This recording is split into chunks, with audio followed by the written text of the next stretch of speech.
January 2025, Los Angeles witnessed the worst wildfires on record. It was as if a nuclear bomb had been dropped on LA in the aftermath of the deadly Palisades and Eaton fires. Devastation like never seen before. 29 lives lost, thousands of homes and structures burned to the ground or badly damaged, tens of thousands of acres scorched, and billions of dollars of financial ruin. What could not be destroyed was the fighting spirit of so many courageous Angelenos who, with strength, survival, and some savvy, and with neighbor helping neighbor, are beginning to piece their lives together, beginning to rebuild. Angelenos like Altadena residents Rachel and David Thaxton. We used to sit here and have coffee and wave to our neighbors as they're driving by to go to work. And enjoy our mountain view. Enjoy our mountain view. This is the front door that when I closed it that Tuesday night, I just knew I was going to come back. I didn't realize that there would be nothing left. Yeah, this is our living room, and up on the mantle we had our wedding pictures, our daughter's wedding picture, family pictures, and yeah, we didn't end up taking any of that stuff with us when we left. I was just absolutely gutted, and it just, you just walk in and think, where am I? You don't even recognize it. So I look at this and it's like I can barely tell where anything was. So I think for me, David, it was just total devastation. This is all that remains of Rachel and David Thaxton's property, their forever home, or so it seemed. Their house now burned to the ground, their cars burned to the metal frame. The Eaton fire made certain of that. Eaton was the out-of-control wildfire that destroyed much of the Altadena community here. Altadena is located directly north of Pasadena, about 15 miles from downtown Los Angeles, a SoCal area famous for the Rose Bowl, the Tournament of Roses Parade, Caltech, and NASA's Jet Propulsion Laboratory. For nearly 25 years, the Thaxtons lived here, lifers like so many of their neighbors in this quaint, picturesque Altadena community. As Rachel and David explained, the night the fire broke out, they had gone to meet some friends on what was an unusually windy day. Now, it's certainly not uncommon for the Santa Ana winds to fiercely howl throughout SoCal on dry, hot days, wreaking havoc and contributing to blazes igniting all over the place. However, nearly 80-mile-an-hour ferocious winds, which fueled both the Palisades and Eaton fires, well, they're not so common. As Rachel and David were driving home that night, there was a lot of smoke, and when they got to their house, they had no power. Little did they know that was going to be the least of their problems the next day. we had gone with some friends to dinner, and as we were coming back home, we had dropped them off and we could see the glow of the fire way off in the distance. But we came home and we had no power, and we thought, you know, our daughter was encouraging us to go down and stay with our other local daughter. So we decided to go ahead and pack up some things. So we did an overnight bag, and as we were leaving, I just said to David, let me just grab our important papers. I felt I was being a little over dramatic because, you know, we're not fire zone and we've seen the hills burn before and had no idea that this was going to be the end result. So we really didn't take, other than our papers, we didn't take anything else with us other than a change of clothes. So you really have nothing. Right. Mm-hmm. Except each other. Mm-hmm. Right. As Rachel explained, she and David are not unfamiliar with wildfires burning here in this SoCal region. They witnessed several blazes over the years near their unincorporated Altadena community of LA County. However, they never witnessed anything like this.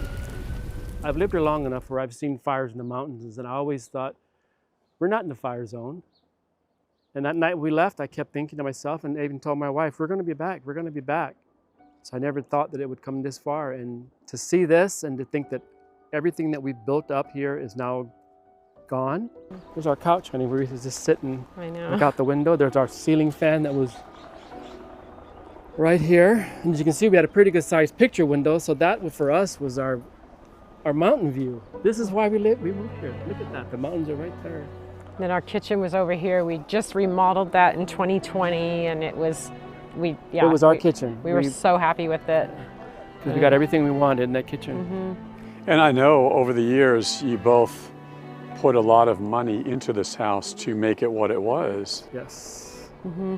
Yes, yeah, we redid the kitchen. We had a bunch of upgrades done, and this is was our daughter's bedroom back here. That was our daughter's bedroom, and they shared the space for quite for their younger years, and then as our older one got a little older, we actually kind of jimmied our dining room and made her own little space for a few years until she moved out. But yeah, this was their childhood home, and we have just a lot of good memories, a lot of parties, a lot of school projects. Oh my goodness, there's... Yeah, some of our wedding china. Your wedding china is over here. Our wedding What's left, china. yeah. Because we had a China cabinet. China cabinet here. We had a dining room right here, right. and the china cabinet would have been right about here. And the china cabinet was my mom's china cabinet that she gave to me, and it was treasured because there was silverware in there that she and her mother had. Yeah, yeah. It's just weird to see the few things that did kind of survive, and I'm just actually noticing our topping of our wedding cake. Oh That. Oh my gosh. What does that say? I'm missing. She's still there. That was part of your wedding cake. How many years ago? 35 years ago this year. 35. This year. This actually, I think, are books. Don't touch it because it'll make a big powdery Yeah, mess. yeah. But yeah, that was our bookcase. We had a bunch of books in there. That's right, because this wall right here would have been was our bookcase.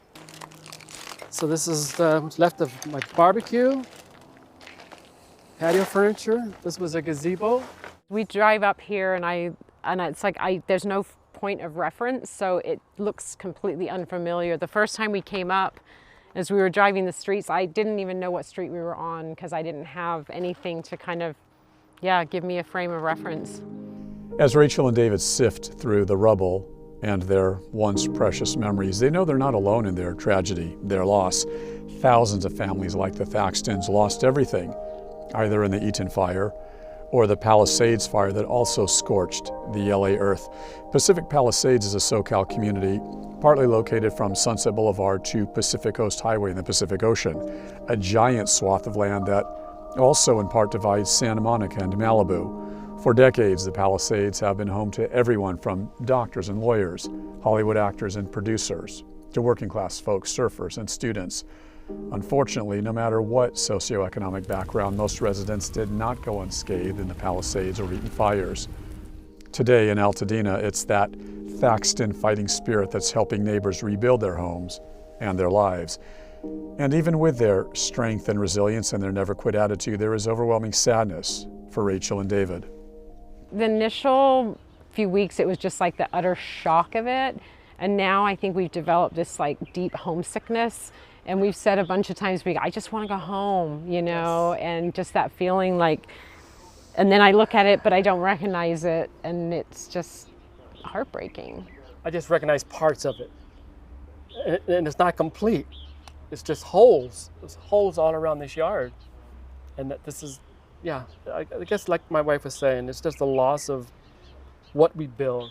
Is that the most overwhelming part, the loss of what you build, or is it the worry and the anxiety over what you're going to have to build, where you go from here? How do you rebuild not just a home, but your lives? Yeah, it's all of that, and it's also communal grief, because we're not just grieving for ourselves, we're grieving for our neighbors. Everybody's scattered everywhere, and how long before we all get to be back together? And so it's that. You said at one point something about the house was crying or something? I had this feeling? I had this like weird vision of our house when it was burning, just screaming out, "Save me," which, just kind of haunted me. Saving their house is going to be a tough task. Rachel and David worked their entire lives to make $1 and save $1. They say they are going to rebuild their cherished home. They have no choice. Other Altadena residents have chosen to do the same. Stay here, rebuild. With that said, locals are very aware of the obstacles before them, particularly the expensive rebuilding efforts that could force neighbors out of this community. The Eaton fire destroyed thousands of Altadena structures, and the economic rebuilding challenges for the current residents are formidable. Housing experts say there are going to be massive challenges with supply chain disruptions and overwhelming competition for things like construction, labor, and materials. As well, residents here say they're concerned they're going to be displaced, partly due to economic pressure to build apartments, condominiums, or other types of rental units that could replace their single-family homes. And then there are the problems with the insurance companies.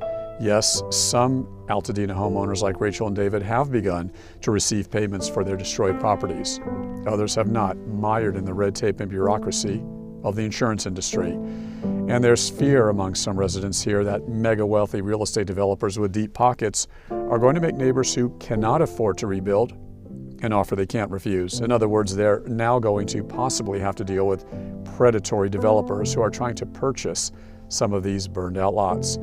Rachel and David nervously admit this is uncharted territory for them. They have no idea what's involved with the rebuild. They just know they're worried and concerned these days. Okay, now we got to face reality. Now we got to face what comes next. How do we rebuild? We never wanted to build a house.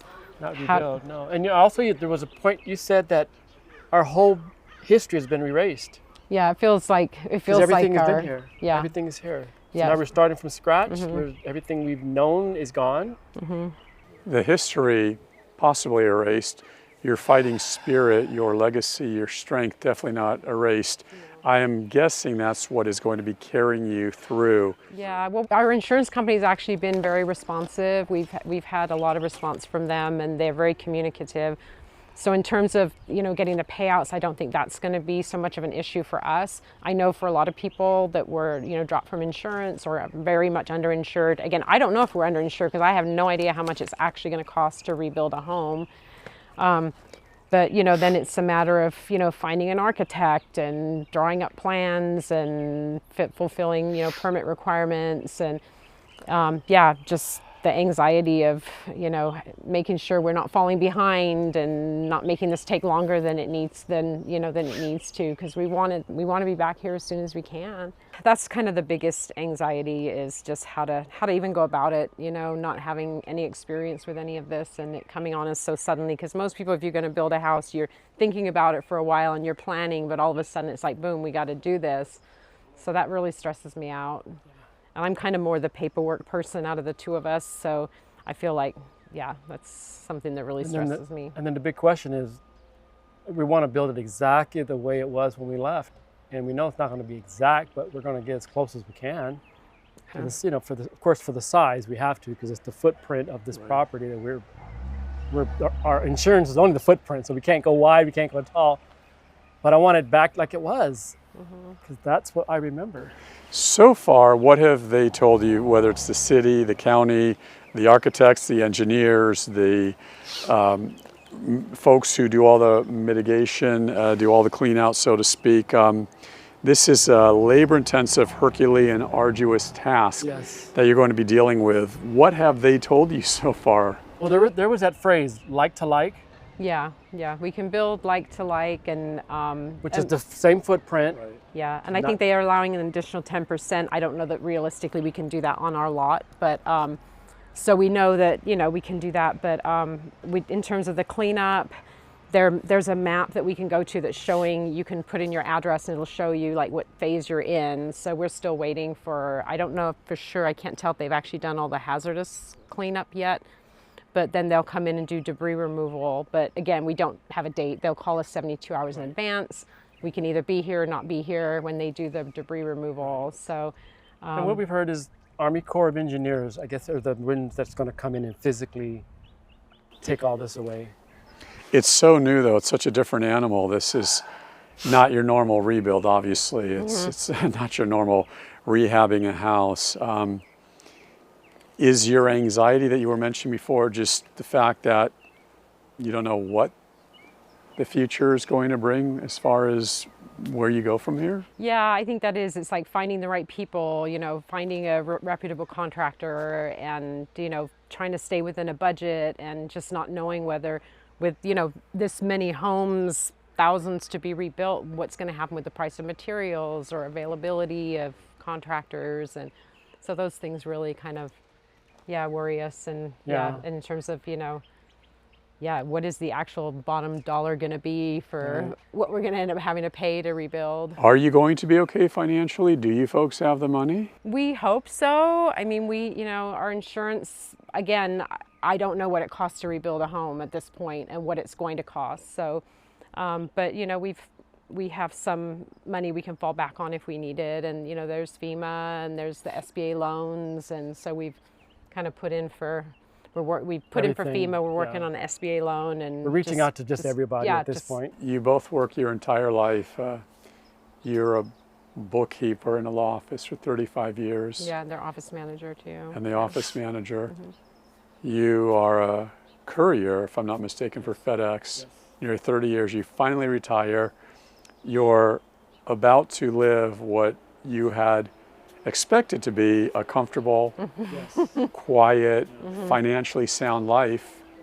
And now this. You guys aren't wealthy, you're working class folks like most of us. This has got to be tough. Yeah, just knowing this is probably going to consume the next, 3 to 5 years of our lives at least. That's not what we planned. Can I just say, when I'm standing here now, and I didn't really think about this before, but I can see from here 6 chimneys. That's my neighbors. Yeah. 6 chimneys. So it's not going to be just my rebuilding, it's their rebuilding. Because I want my neighborhood back. I don't want just my home and see 6 chimneys or 3 chimneys this way. I want the whole neighborhood. So I'm hoping that we can. And we want it to be our original neighbors, Right. I know a lot of fear in Altadena is that people will come in and try to buy out lots and build, who knows what. Right. So that's not what we're hoping for. Today, Rachel and David are very connected with their community. They know so many people who have lost their homes in the January infernos that destroyed much of Altadena, parts of Pasadena, and much of the Palisades. Fire victims all pulling for each other, all working together. I'm so heartbroken to not be seeing them every day, and there definitely is. We have a lot of, chat groups through text messages, and I'm on a Facebook page with Altadena people, and yeah, just everybody's really trying to provide each other with information. Anytime somebody gets something new, we put it out there for everybody, and so we're kind of trying to work together. And some of our neighbors have talked about trying to find the same contractor to rebuild together using one contractor. It's interesting. You can technically rebuild all these homes. The question I have for you is, can you rebuild that sense of community? Because there is a tremendous loss here. It's neighbor knowing neighbor, neighbor helping neighbor, your kids, your dogs, your pets. Do you ever get that unification back? When you said that a minute ago, this is what I thought. When I go to the hardware store, I'll see a neighbor. When I go to the bank, when I go to my favorite hamburger shop, which is no longer there, whenever our supermarket, you see your neighbors. That's community to me. Yeah. It's when I go out, I can see my neighbors. And remember, I was a FedEx courier, so this was my community work-wise. These are your people. I've lost. I shouldn't say I've lost, because I haven't lost some of the people, but the properties that I used to deliver to. Some people every day, once a week, once a month, but this was Altadena was my route. And it's a really diverse Very neighborhood, which is what really drew us to the neighborhood too. Being a kind of a multi-ethnic family, we just really enjoyed the diversity up here and the closeness. I mean, especially this part of Altadena, we're small homes on smaller lots, and so there's a real connection. And I just hope that as we rebuild, that we'll be an even better, even more connected. I think because we now have this shared experience and this shared trauma. So the loss of this clinic, which has been providing services for the community for over 50 years, is really tough. Just a few miles from Altadena, in Pasadena, this is all that remains of the Altamed Healthcare Clinic, a clinic that had been at this location serving the children and families of this community for half a century. In recent years, Altamed took over this medical facility as doctors and nurses here continued the tradition of taking care of the thousands of people who depend on Altamed for their healthcare needs, with many patients suffering from serious health issues, both physical and mental. Dr. Francis Runas is the Altamed Regional Medical Director for this Southern California area. Dr. Runas explains that the loss of the Altamed Clinic here in Pasadena is impacting generations of families. You used to be able to walk in here, get your x-rays done, your labs done, your preventative care. From one day to the next, this has been, it goes from a trusted place where you can bring your children to your parents, again, providing multi-generational primary care, preventative care, to it's just gone. And that's a shock not only to the community, but for our staff who live in the community who have been working here. So we've been doing our best to try to pivot and just really try to be as available as possible for our staff and our patients, and to try to minimize the disruption in care that does exist. We're over 4,000 individuals who were assigned specifically to this clinic, but to the Altadena, Pasadena region in general. Our organization had over 6,000 patients affected who were either in direct fire zones or evacuation zones. Patients suffering with everything from heart disease and to diabetes to cancer and depression. Dr. Runa says after this clinic burned to the ground in January, all employees who worked here were relocated to another Ultimate-based facility. This as their doctors and nurses now work 24/7 in the aftermath of the Eaton fire to desperately try and continue to provide community health care. A community that encompasses middle-class folks, working-class blue-collar folks, Medicaid and Medi-Cal recipients, people with no insurance, many people living at or below the poverty line. And now with the fire, their situations have worsened even further. And Ultimate has to try and do some damage control. Unfortunately, in the immediate aftermath of the fire, we had to close 7 of the clinics in the area. So those first few days, they had to remain closed because they were still in active fire areas. So a community clinic like the one that was here with Ultimate is a trusted member of the family. I know that though the building is not physically standing anymore, we will have to persist because the mission is still there. There's still a need, so we're gonna try to fill that need in whatever way we can. So in this case, if we have clinics in the area and even in the surrounding areas, because our organization extends into deeper into LA and Orange County, we're trying to, wherever, if you were essentially a refugee from this fire, we're going to do our best to try to help continue providing services. So it's just, the other thing about it is, it's devastating to see the loss of the structure, but there's a commitment from the organization to make sure that we try to rebuild as soon as possible, because that's what's going to help people come together, community come together, is having anchors like our clinic that people can come back to, and that's where the community can start building around again. Dr. Runas explains that this now destroyed Ultimate Clinic was what's known as a federally qualified health center, which basically means the clinic took all patients, no questions asked, regardless of their ability to pay or their insurance status, regardless of their socioeconomic status, regardless of anything. It doesn't matter. That we're treating the people who need it the most. And the vast majority of our patient population is dependent on Medicaid and in California, Medi-Cal. And there's very few resources within medicine where we can say it's purely about the medicine, right? Medicine in the United States needs a lot of revamping. It's far from universal. But as a federally qualified health center, I am proud to work here because I know that I can just keep it about the medicine, that I'm just going to be able to treat the patient in front of me with whatever resources we have. They've lost their homes, and a lot of them, their transportation as well. So when you consider all the different socioeconomic factors that are at play, whether they've lost their jobs, their homes, their means of transportation. So our mission right now is to try to make sure that our patients who don't have as much of that buffer that maybe some of our other patients at other locales may have, that they don't suffer that fate. And while the Eaton and Palisades fires have taken their toll on their respective communities, Dr. Runas admits that he is suffering as well. For a while, he acknowledges he had to stay focused, stay in the zone, fight or flight, so to speak, to simply take care of his patients after the fires. However, as the dust settles, literally and figuratively, now Runas is finally taking stock of his own emotions.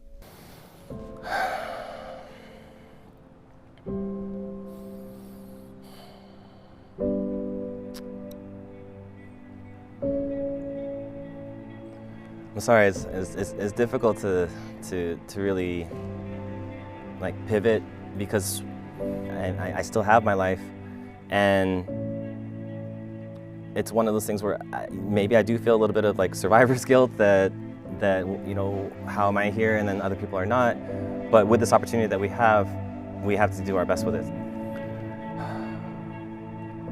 If I could have a message out to the Altadena community, it's that we are proud to be part of you, and that we are not going anywhere, and we will be building back stronger than ever, and we want to make sure that you're there with us. Sound familiar? Just ask Rachel and David Thaxton. I just want to see our neighborhood come back together, and I do feel a sense of hope. Just having come to our property today, we have a daffodil that's coming up out of the ashy ground, and that just for me was a little sign that okay, it's not completely dead here. There's life, there is life, and we can rebuild it. And a friend of ours drove up a couple nights ago and they saw our little lights out in the front of our house that are solar. They were on. Nothing else was here was lit except those 2 lights. So I'm feeling that even that is telling us we're coming back. As for the future, I mean, since we've have each other and lived through this, if you see something wrong, like a fire, don't do what I said I was gonna do. I'm gonna stay here until someone knocks on my door, because that would have probably been too late, is to get out. Because yes, it is your home, yes, it is your memory, yes, it is stuff. But your life is more important. But we're here to talk about it now, because we have each other. Thank you so much to Rachel and David Thaxton of Altadena and Dr. Francis Runas, Regional Medical Director of Altamed Health Services. We wish you the best. We're here for you. Certainly let us know if our reporting can help in any way. Now, for more information about our program, just click on klcs.org and then click Contact Us. Send us your questions, your comments, even your story ideas so we can hear from you. Or you can contact me directly at David Nazar News on X or on YouTube, or just go to David Nazar News and contact me there. You know I'll get back with you. And be sure to catch our program here on PBS or catch us on the PBS app. Thanks so much for joining us. I'm David Nazar.